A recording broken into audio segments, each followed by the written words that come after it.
وَاعْلَمُوا أَنَّمَا غَنِمْتُم مِّن شَيْءٍ فَأَنَّ لِلَّهِ خُمُسَهُ وَلِلرَّسُولِ وَلِذِي الْقُرْبَى وَالْيَتَامَى وَالْمَسَاكِينِ وَابْنِ السَّبِيلِ إِن كُنتُمْ آمَنتُم بِاللَّهِ وَمَا أَنزَلْنَا عَلَىٰ عَبْدِنَا يَوْمَ الْفُرْقَانِ يَوْمَ الْتَقَى الْجَمْعَانِ وَاللَّهُ عَلَىٰ كُلِّ شَيْءٍ قَدِيرٌ صدق اللہ العظیم۔ اب یہاں وہ مال غنیمت کا حکم بیان ہو رہا ہے۔ وَاعْلَمُوا جان لو انما غنمتم من شیء، جو بھی غنیمت تمہیں حاصل ہوئی ہے، فَأَنَّ لِلَّهِ خُمُسَهُ، تو اس کا خمس پانچواں حصہ تو اللہ کے لیے ہے، وَلِلرَّسُولِ اور رسول کے لیے ہے، وَلِذِي الْقُرْبَى اور رسول کے قرابت داروں کے لیے ہے۔ یہ بات سمجھ لیجئے یہاں اچھی طرح کہ در حقیقت حضور صلی اللہ علیہ وسلم کا جو معاش کا معاملہ تھا، جب تک آپ مکے میں تھے، حضرت خدیجہ الکبریٰ رضی اللہ تعالی عنہا کی دولت جو ہے اس سے آپ کا کام چل رہا تھا، جو بھی بچا کچا ان کا سرمایہ تھا۔ مدینے میں آ کر ظاہر بات ہے کہ اب آپ کے پاس اپنا کوئی ذریعہ معاش نہیں تھا، نہ آپ کوئی تجارت کرتے تھے، تو اب آپ کے اخراجات اور پھر یہ کہ آپ کے بھی قرابت دار ہیں، آپ کی ازواج مطہرات ہیں، ان کے اخراجات کہاں سے آئیں گے؟ تو مال غنیمت میں سے خمس جو ہے وہ اس کام کے لیے رکھ لیا گیا، گویا وہ بیت المال کا حصہ ہوگا، اور بیت المال ہی کفالت کرے گا حضور کی بھی اور حضور کے قرابت داروں کی بھی۔ اس کے علاوہ اس بیت المال میں یتامى والمساکین وابن السبیل، اس میں حصہ ہوگا یتیموں کے لیے بھی اور مساکین اور محتاجوں کے لیے بھی اور مسافروں کے لیے بھی۔ یہ گویا کہ پانچواں حصہ مال غنیمت کا تو ہو گیا، سرکار سمجھ لیجیے سرکاری ہو گیا، لیکن اس سرکار میں سب سے بڑا خرچ جو ہے وہ در حقیقت محمد رسول اللہ صلی اللہ علیہ وسلم کے ذاتی، آپ کے اخراجات، آپ کے ازواج مطہرات کا نان نفقہ، آپ کے قرابت داروں کا ذوی القربیٰ، جس میں آپ کو بھی تو ظاہر بات ہے کہ کچھ نہ کچھ صلہ رحمی آپ فرماتے تھے، تو اس کے لیے، اور یہ کہ یتیموں اور مساکین کے لیے وابن السبیل۔ ان کنتم آمنتم باللہ، اگر تم ایمان رکھتے ہو اللہ پر، وما انزلنا علی عبدنا، اور اس شے پر جو ہم نے نازل کی اپنے بندے پر، یوم الفرقان، فیصلے کے دن، یعنی جو شے نازل کی وہ ہے غیبی امداد، نصرت غیبی، جو فرشتے آئے۔ ظاہر بات ہے کہ وہ ایک انسین جو ہے غیب کا معاملہ ہے، فرشتوں کو دیکھا تو کسی نے نہیں، تو جیسے وحی آتی تھی حضرت جبرائیل لے کر آتے تھے تو اس پر ایمان رکھتے ہو کہ یہ قرآن جو ہے اللہ کی طرف سے ہے، ایسے ہی تمہیں یقین ہونا چاہیے کہ اللہ تعالیٰ نے اپنا وہ وعدہ پورا فرمایا اور اللہ تعالیٰ نے فرشتے بھیجے۔ تو اگر تمہیں وہ یقین ہے تو پھر تم اس حکم کو پورے طور پر یوں سمجھیے کہ دلی طور پر اس کو قبول کرو، خوش دلی کے ساتھ پوری طریقے سے، کہ خمس جو ہے وہ تو اللہ اور اس کے رسول کا، بیت المال کا۔ بقیہ کے بارے میں حضور نے فرما دیا کہ 4/5 جو ہے یہ اب تقسیم ہو جائے گا مجاہدین کے درمیان۔ اس میں اس سے کوئی بحث نہیں ہے کہ کس نے کتنا جمع کیا، سارا مال ایک جگہ جمع ہوگا اور پھر اس کے حصے لگیں گے، چاہے کوئی پہرے پر تھا، جنگ کی نوبت ہی نہیں آئی، چاہے یہ کہ کوئی باقاعدہ جنگ میں کسی نے حصہ لیا، چاہے کسی نے مال غنیمت جمع کیا، چاہے نہیں کیا، جو بھی جنگ میں ہے ان کو برابر کا حصہ ملے گا۔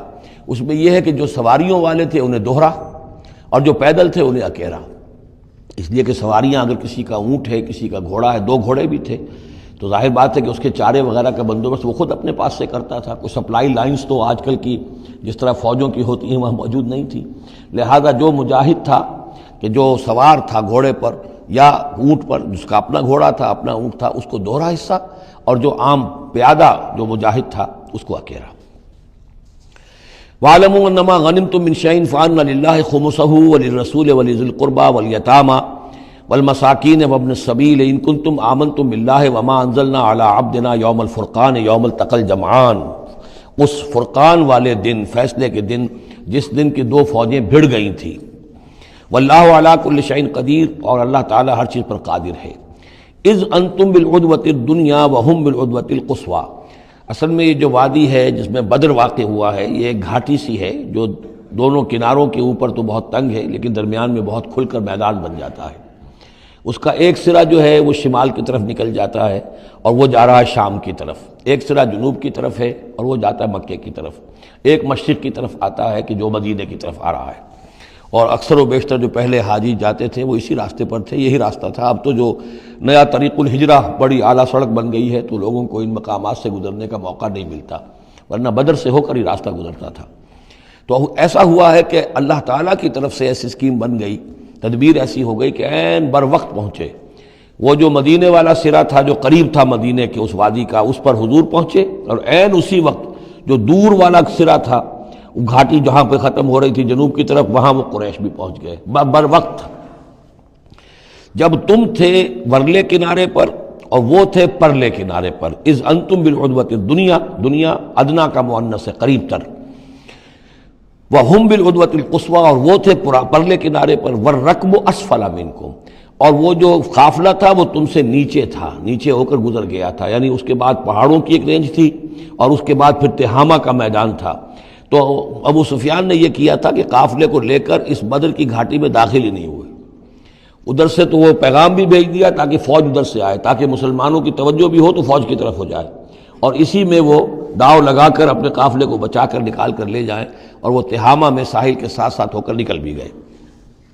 وَلَوْ تَوَاعَدْتُمْ لَاخْتَلَفْتُمْ فِي الْمِيعَادِ، اور اگر تم لوگوں نے آپس میں معاہدہ کیا ہوتا کہ فلاں وقت پر ہمیں پہنچنا ہے، ہو سکتا ہے کہ تم ایک ساتھ نہ پہنچ سکتے، اختلاف ہو جاتا. جیسے اپوائنٹمنٹ ہوتی ہے، فلاں وقت پہ میں بھی پہنچوں گا، آپ بھی پہنچ جائیں، تو کچھ نہ کچھ آگے پیچھے ہو جاتا ہے. تو اگر تم طے کر کے بھی آتے تو اتنا نہ ہوتا جتنا کہ ہم نے اپنی مشیت اپنی تدبیر سے کر دیا کہ عین وقت پر تمہیں وہاں پہنچا دیا. اس کی وجہ کیا تھی؟ ہم چاہتے تھے کہ یہ ٹکراؤ ہو جائے اور یہ بات واضح ہو جائے کہ جان لیں اہل مکہ کہ اللہ تعالیٰ کی نصرت کس کے ساتھ ہے، اس کے عوام بھی سمجھ لیں. وَلَٰكِن لِيَقْضِيَ اللَّهُ أَمْرًا كَانَ مَفْعُولًا، لیکن یہ سب کچھ لیے ہوا تاکہ اللہ تعالیٰ طے کر دے وہ شے، فیصلہ کر دے کہ جو ہو کر رہنی ہے. کان مفعولا لیہلک من ہلک عن بینۃ، تاکہ اب جسے ہلاک ہونا ہے وہ ہلاک ہو بات کے واضح ہو جانے کے بعد. اب بھی عوام کی اگر آنکھیں نہیں کھلتی تو پھر گویا کہ وہ پھر مورد الزام خود ہے. اب ان کے سرداروں نے جو کچھ ان کی مت ماری تھی، اب آ کر اس موقع کے بعد ان کی آنکھیں کھل جانی چاہیے. اب بھی اگر کوئی ہلاک ہوتا ہے تو بات کے واضح ہونے کے بعد ہلاک ہو. لیہلک من ہلک عن بینۃ ویحیی من حی عن بینۃ، اور جسے جینا ہے، جس کی زندگی ہے روحانی زندگی، اور جو سیدھے راستے پر آنا چاہتا ہے وہ بھی اس بینہ کی بنا پر وہ سیدھے راستے پر آ جائے اور حیات معنوی حاصل کر لے. وَإِنَّ اللَّهَ لَسَمِيعٌ عَلِيمٌ، اور یقیناً اللہ سب کچھ سننے والا اور جاننے والا ہے. اِذْ يُرِيكَهُمُ اللَّهُ فِي مَنَامِكَ قَلِيلًا، جبکہ اللہ تعالیٰ آپ کو دکھا رہا تھا اے نبی ان کو آپ کی نیند میں کم. حضور نے خواب میں دیکھا کہ کوئی بڑی طاقت نہیں ہے، بڑی تھوڑی سی جمعیت ہے قریش کی جو آئی ہے، حالانکہ 1000 کا لشکر تھا. وَلَوْ أَرَاكَهُمْ كَثِيرًا، اور اگر آپ کو دکھایا ہوتا کہ وہ بڑی بڑی تعداد میں آ رہے ہیں، لَفَشِلْتُمْ، اور آپ نے وہ بات بتائی ہوتی صحابہ کرام کو، اپنے ساتھیوں کو، تو اے مسلمانوں پھر تم کمزوری دکھاتے، تمہیں ڈھیلے پڑ جاتے. وَلَتَنَازَعْتُمْ فِي الْأَمْرِ، اور معاملے کے اندر پھر کوئی ایک اور تنازع کھڑا ہو جاتا کہ ہمیں یہاں جنگ کرنی بھی چاہیے کہ نہیں. ولیکن اللہ سلم، لیکن اللہ تعالیٰ نے سلامتی پیدا فرما دی. انہ علیم بذات الصدور، یقیناً وہ جو کچھ سینوں کے اندر ہے اس سے واقف ہے. اس کی توجہ یہ کی ہے مفسرین نے کہ اگرچہ نبی کا خواب جھوٹا نہیں ہو سکتا، یہ نہیں تھا کہ حضور کو جو خواب دکھایا گیا وہ غلط تھا، اصل میں ان کی جو معنوی حقیقت تھی وہ دکھا دی گئی. ایک ہے کسی شے کے اندر جو کمیت ہے، کوانٹیٹیو ایلیمنٹ ہے اس کا، ایک ہے جو اس کی کیفیت ہے، جو اس کے اندر اصل حقیقت ہے. تو یہ بات جو ہے اچھی طرح سمجھ لینے کی ہے کہ مکے سے جو اصل نفری آئی تھی وہ تو ان عوام الناس کی تھی کہ جن کو بارے میں جن کو معلوم تھا کہ محمد ہمارے بہترین آدمی ہیں صلی اللہ علیہ وسلم، اور جو ان کے ساتھی ہیں وہ ہمارے گل سرسبد ہیں، ہمارے خاندان کے قریش کے بہترین لوگ ہیں. اور پھر یہ کہ انہوں نے کوئی جرم نہیں کیا ہے، کوئی ظلم نہیں کیا ہے، وہ صرف ایک خدا واحد کا کے ماننے والے اور جو ہے وہ نیکیوں کا حکم دینے والے ہیں. تو جو ان کے ہاں جو بھی جس کو ہم کہتے ہیں سائلنٹ میجورٹی عوام الناس، ان کے دل اپنے لیڈروں کے ساتھ نہیں تھے.